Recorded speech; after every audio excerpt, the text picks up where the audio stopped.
Umphakathi uchaze uMsolwa njengomuntu obengeke alimaze ngisho impukane. We are definitely shocked by this incident that just occurred. He was not a violent person. He was just a sweet boy, a quiet boy. We were just shocked with what had just occurred. Even Lesego was just a quiet girl.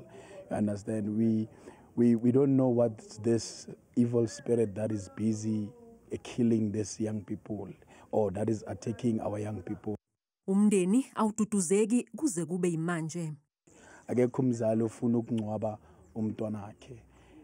If we know like generally nje si expect ukuthi umntwana angcwaba umama wakhe, not ukuthi umama angcwaba umntwana wakhe. They are not coping. Where they are now, they are just in tears. The painful part is that both of them, they have a daughter. You know, both this daughter has lost two parents. One, she's no more. One, she'll be in jail. Umphakathi ukuthokozele ukuboshwa komsolwa. One of the family members on Friday, they said no, it won't bring Lesego back that is arrested, but they find comfort that knowing that the perpetrator is arrested. You understand?